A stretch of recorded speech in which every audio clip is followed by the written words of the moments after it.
ଦିନେ କାଳୁ କାଉ ଓ ଗୋରି କାଉ ଜଙ୍ଗଲରେ ବୁଲୁଥାନ୍ତି। ବୁଲୁ ବୁଲୁ ତାଙ୍କର ହଠାତ୍ ନଜର ପଡ଼ିଲା ଗୋଟେ ଅଣ୍ଡା ଗଛ ଉପରେ। ହେଲେ ସେ ଅଣ୍ଡା ଗଛଟି ଥିଲା ଗୋଟେ ଦୁଷ୍ଟ ଚିଲର। ଆଲୋ ଗୋରି, ମୁଁ ଯାହା ଦେଖିପାରୁଛି ତୁ ସେୟା ଦେଖିପାରୁଛୁ କି? ଦେଖିଲୁ ସେଠି କେତେ ଅଣ୍ଡା ଫଳିଛି। ହଁ ବା କାଳୁ, ମୁଁ ବି ଦେଖିପାରୁଛି। ଇଏ କି ଅଦ୍ଭୁତ କଥା ହେଲା ମା, ଏଠି କେତେ ଅଣ୍ଡା ଫଳିଛି କଣ? ଆଲୋ ଗୋରି, ମୁଁ ଭାବୁଛି ମୁଁ ସ୍ୱପ୍ନ ଦେଖୁଛି ନା ସତ। ମତେ ଟିକେ ତୁ ଚୁମୁଡ଼ି ଦେଲୁ, ମୁଁ ସ୍ୱପ୍ନ ଦେଖୁଛି କି ସତ ବୋଲି ଜାଣିବି। ଏ କାଳୁ, ଗଛରେ କଣ କେବେ ଅଣ୍ଡା ଫଳେ? ମୁଁ ଆଜି ପ୍ରଥମେ ଦେଖୁଛି ଏ ଗଛରେ ଅଣ୍ଡା ଫଳିବା। ଗୋରି, ଏଥିରେ ଅଣ୍ଡା ଫଳୁ କି ଯାହା ଫଳୁ ଆମର କଣ ହେଲା, ଆମେ ଏଠୁ ଚାଲେ ପଳେଇବା। ଯଦି ଇଏ କାହାର ଅଣ୍ଡା ଗଛ ହେଇଥିବ ନା, ସିଏ ଆମକୁ ଏ ଗଛ ମୂଳରେ ଦେଖିଲା ତାହେଲେ ଆମକୁ ସେ ମାରିଦବ। ଡରୁ କୁଳା କୋଉଠିକାର, ତମକୁ ତ ଖାଲି ଭୟ ଲାଗୁଛି ଆଉ। ହେଲେ ସେ ଅଣ୍ଡା ଗଛଟି ତ ଥିଲା ଦୁଷ୍ଟ ଚିଲର। ସେ ଦୁଷ୍ଟ ଚିଲଟି ସେ ଗଛ ପାଖ ଗୁମ୍ଫାରେ ଘର କରି ରହୁଥାଏ। ହେଲେ ସେ ସେଠାରେ ନଥିଲା। ହେ ଗୋରି, ଦେଖିଲୁ ସେପଟକୁ ଗୋଟେ ଗୁମ୍ଫା ଅଛି। ଯଦି ସେ ଗୁମ୍ଫାରେ କିଏ ରହୁଥିବ ନା, ତାହେଲେ ତ ପୁରା ଆମେ ଗୋରି ଗଲୁ ମୂଳରୁ ଲୋ। ହେ, ତମକୁ ତ ଖାଲି ଭୟ ଲାଗୁଛି ଆଉ। ଓହୋ, ସେ ଯାହା ବି ହେଇଥାଉ ନା କାହିଁକି, ମୁଁ ତ ଆଜି ଅଣ୍ଡା ନେଇ ଘରେ ଆମ୍ବଲେଟ କରି ଖାଇବି। ସେଇଠୁ ସେମାନେ ଗଛରୁ ଅଣ୍ଡା ତୋଳିଲେ। ଅଣ୍ଡା ତୋଳି ତଳକୁ ଆସିଲେ। ଆଲୋ ଗୋରି, ଅଣ୍ଡା ସିନା ତୋଳିଦେଲେ, ଏ ଅଣ୍ଡାକୁ ନବା କେମିତି? ହଁ କାଳୁ, ତମେ ଠିକ କହିଛ।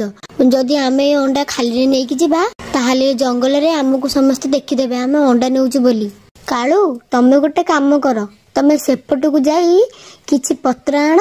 ସେ ପତ୍ରରେ ଆମେ ଅଣ୍ଡା ଘୋଡ଼ାଇ ଆମକୁ ସାଥିରେ ଆମ ଘରକୁ ନେଇଯିବା। କାଳୁ ସେପଟକୁ ଯାଇ କିଛି କଦଳୀ ପତ୍ର ସାଥିରେ ଆଣି ସେ ଅଣ୍ଡାକୁ ସେଇ କଦଳୀ ପତ୍ରରେ ଥୋଇ ଦୁଇ ଜଣ ଘରକୁ ନେଇକି ଗଲେ। ସେମାନେ ସେ ଅଣ୍ଡାରେ ଆମ୍ବଲେଟ କରି ଖାଇଲେ।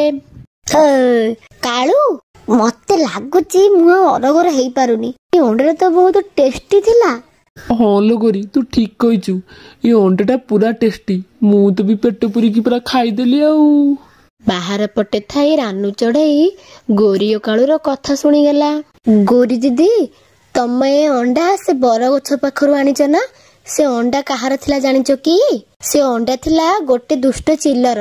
ସେ ଯଦି ଜାଣିବ ତମେ ସେଠୁ ଅଣ୍ଡା ଆଣିଛ, ତାହେଲେ ସିଏ ତୁମକୁ କେବେ ବି ଛାଡିବନି। ହେଲେ ଏ ଛୋଟ ଚଢ଼େଇ, ତୁ ତ ବେଶୀ ବଡ ବଡ ହଉଛୁ। ତତେ ଆମ କଥାରେ ମୁଣ୍ଡ ପୁରାଇବାକୁ କେସ୍ କହିଲା? ଆମେ କାହିଁ ସେଠୁ ଅଣ୍ଡା ଆଣିବୁ? ଆମେ ତ ବଜାରରୁ କିଣିକି ଆଣିଛୁ ଅଣ୍ଡା। ଆମେ କାହିଁ ସେଠୁ ଆଣିବୁ? ବା, ତୁ ପଳା ଏଠୁ। ଏମିତି କାଳୁ ଓ ଗୋରି ରାନୁକୁ ଅପମାନ ଦେଇ ତା ଘରୁ ତଡ଼ିଦେଲେ। ପରେ ଚିଲ ତା ଅଣ୍ଡା ଗଛ ପାଖକୁ ଆସିଲା। ସେ ଦେଖିଲା ତା ଅଣ୍ଡା ଗଛରେ କିଛି ଅଣ୍ଡା କମ ଅଛି। ଆରେ, କାହାର ଏତେ ସାହସ ହେଲା ମୋ ଅଣ୍ଡା ଗଛରୁ ପୁଣି ଅଣ୍ଡା ଚୋରି କରି ନେଇଛି? କିଏ ହେଇଥିବ ସେ? ପୁଣି ଫେରି ଆସିଲା। ହଉ, ଆଜି ସିନା ମୁଁ ଦେଖିପାରିଲିନି ମୋ ଅଣ୍ଡା କିଏ ନେଲା। ସେ ଆଜି ନେଇଛି ମାନେ କାଲି ସେ ଅଣ୍ଡା ନେବାକୁ ନିଶ୍ଚିନ୍ତ ଆସିବ। ମୁଁ କାଲି କୁଆଡେ ନ ଯାଇ ଏ ଗୁମ୍ଫା ପାଖରେ ଜଗି ରହିବି। ମୋ ଅଣ୍ଡା ଚୋରି କରି ନଉଛି କିଏ? ହେଲା ରାତି ପାହି ଗୋଟେ ସୁନ୍ଦର ସକାଳ ହେଲା। ଗୋରିର ତ ଲୋଭ ଲାଗିଥାଏ ସକାଳ ହେଲେ କେମିତି ସେ ଅଣ୍ଡା ଆଣିବ ବୋଲି। ସକାଳୁ ସକାଳୁ ଗୋରି କାଳୁକୁ କହିଲା, କାଳୁ, ଚାଲ ଚାଲ ଯିବା, ସେଠୁ ଅଣ୍ଡା ପୁଣି ନେଇ ଆସିବା। ଗୋରି, ତୋ ମୁଣ୍ଡ କଣ ଖରାପ ହେଇଯାଇଛି? ଚୋର ଘର ସବୁବେଳେ ଅନ୍ଧାର ନୁହଁ ଲୋ ଗୋରି। ତୋର ମନେ ଅଛି ତ କାଲି ରାନୁ ଚଢ଼େଇ କଣ କହିଥିଲା? ସେ ଅଣ୍ଡା ଗୋଟେ ଦୁଷ୍ଟ ଚିଲର ବୋଲି। ତୁ କହୁଛୁ ଆଜି ପୁଣି ଅଣ୍ଡା ଚୋରି କରି ଆଣିବା ପାଇଁ? ଯଦି ସେ ଜାଣି ଯାଇଥିବ ତାହେଲେ ସେ ଚିଲ ଆମକୁ ଆଉ ରଖିବନି ଲୋ। ହେ, ଯା ମ, ସେ ରାନୁ କଣ ଗୋଟେ କହିବ? ସେ ରାନୁ ତ ଆମକୁ କେତେବେଳେ ସହିପାରୁନି। ତମେ ସେ ମିଛେଇ ରାନୁ କଥାରେ ବିଶ୍ୱାସ କରୁଛ? ମୋର ତ ଖାଲି ଅଣ୍ଡା ଆଣିକି ଅଣ୍ଡା ଆମ୍ବଲେଟ ଖାଇବାକୁ ଇଚ୍ଛା ହଉଛି। ଚାଲ ଚାଲ ଆମେ ଯିବା। ଏମିତି କହି କାଳୁ ଓ ଗୋରି ଅଣ୍ଡା ଗଛ ପାଖକୁ ଗଲେ। କାଳୁ ଗଛ ଉପରେ ବସି ଅଣ୍ଡା ତୋଳୁଥାଏ। ଗୋରି ଅଣ୍ଡାକୁ ତା ଯୋଡିରେ ଥୋଉଥାଏ। ଏପଟେ ଚିଲ ସବୁ ଦେଖିଦେଲା। ଆଚ୍ଛା, ଏଇମାନେ ତାହେଲେ ମୋ ଅଣ୍ଡା ଚୋରି କରୁଛନ୍ତି। ରହରେ କାଉ ମାନେ, ତମକୁ ତ ଆଜି ମୁଁ କେବେ ବି ଛାଡିବିନି।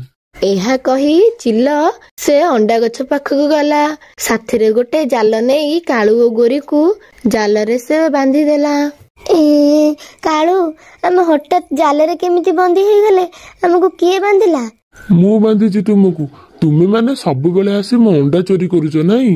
ଆଜି ତ ତୁମ ମାନଙ୍କୁ ମୁଁ ଖାଇକି ହିଁ ରହିବି। କାଳୁ ଏ ଚିଲ ଆମକୁ ଖାଇଦବ, ତମେ କିଛି ଗୋଟେ କର। ଦେଖ ଗୋରି, ତତେ ମୁଁ କହୁଥିଲି ନା ଚୋର ଘର ସବୁବେଳେ ଅନ୍ଧାର ନୁହଁ। ତୁ ତ ମୋ କଥା କେବେ ବି ଶୁଣିଲୁନୁ। ଏବେ ଦେଖ କଣ ହେଲା। ଏବେ ସେଇ କଥା କହିବ ନା କିଛି ଗୋଟେ ଉପାୟ କରିବ ଏ ଚିଲଠୁ ବଞ୍ଚିବା ପାଇଁ ବୋଲି? ଗୋରି ମୁଣ୍ଡକୁ ଗୋଟେ ଉପାୟ ଆସିଲା। ଚିଲ ଭାଇ, ଆମେ ତ ଜାଣିଛୁ ତମେ ଆମକୁ ମାରିଦବ ବୋଲି, ହେଲେ ମୋର ଗୋଟେ ଡାଉଟ ଅଛି। କଣ ଡାଉଟ ଅଛି? ଶୀଘ୍ର କହ। ଚିଲ ଭାଇ ଆରେ ତତେ ମାରିବାକୁ ଯାଉଛି ମୁଁ, ତୁ ଏମିତି ହସୁଛୁ କଣ? ତମେ ମାନେ ତ କିଛି ସମୟ ପରେ ମରିବ ନା। ହଁ ଯେ ଚିଲ ଭାଇ, ହେଲେ ତମ ପାଖରେ ମୋର 2ଟି ସର୍ତ୍ତ ଅଛି। ସର୍ତ୍ତ? ଇଏ ମରିବାକୁ ଯାଉଛି, ଆର ପୁଣି ସର୍ତ୍ତ ଅଛି? ଭାଇ, ଆମେ ତ ଜାଣିଛୁ ତମେ ଆମକୁ ମାରିଦବ ବୋଲି, ହେଲେ ମୁଁ ଶୁଣିଛି ମରିବା ପୂର୍ବରୁ ତାର କିଛି ଇଚ୍ଛା ପୂରଣ କରାଯାଏ ବୋଲି। ତମେ ଆମକୁ ତ ମାରିଦବ, ତମେ ଆମର କିଛି ସର୍ତ୍ତ ଟିକେ ପୂରଣ କରିଦିଅ। ସର୍ତ୍ତ? କି ସର୍ତ୍ତ କହ? ମୁଁ ଭାବୁଛି କି ତମେ ଆମକୁ କେମିତି ଖାଇବ? ତମର ତ ବୟସ ହେଇଗଲାଣି, ତମେ ତ ବୃଦ୍ଧ ହେଇଗଲାଣି, ତମର ତ ଦାନ୍ତ ନଥିବ, ତମେ ଆମକୁ କେମିତି ଖାଇବ? ମୋର କେତେ ଦାନ୍ତ ଅଛି? ତୁ ପୁଣି କହୁଛୁ ମୋର ଦାନ୍ତ ନାହିଁ? ହଉ, ତମର ଯଦି ଦାନ୍ତ ଅଛି ତମେ ଏ ଜାଲକୁ ଚିରି ପାରିବ? ହଁ, ଚିରି ପାରିବି, କାହିଁକି ନୁହଁ। ଏମିତି କହି ଚିଲଟି ଜିଦରେ ଗୋରିର ଜାଲକୁ ଚିରିଦେଲା। ପରେ ସେ 2 ଜଣ ସେ ଜାଲରୁ ମୁକୁଳି ଗଲେ। ସେ 2 ଜଣ ମିଶି ସେ ଦୁଷ୍ଟ ଚିଲକୁ ଟେକା ମାରିଲେ। ଟେକା ମାରୁ ମାରୁ ସେ ଟେକାଟି ଯାଇ ଚିଲର ଆଖିରେ ପଡିଗଲା। ହଠାତ୍ ସେ ଚିଲର ଆଖି ଅନ୍ଧ ହୋଇଗଲା, ତାକୁ କିଛି ଦେଖାଗଲା ନାହିଁ। କାଳୁ ଓ ଗୋରି ମନ ଖୁସିରେ ଅଣ୍ଡା ନେଇ ଘରକୁ ଆସିଲେ।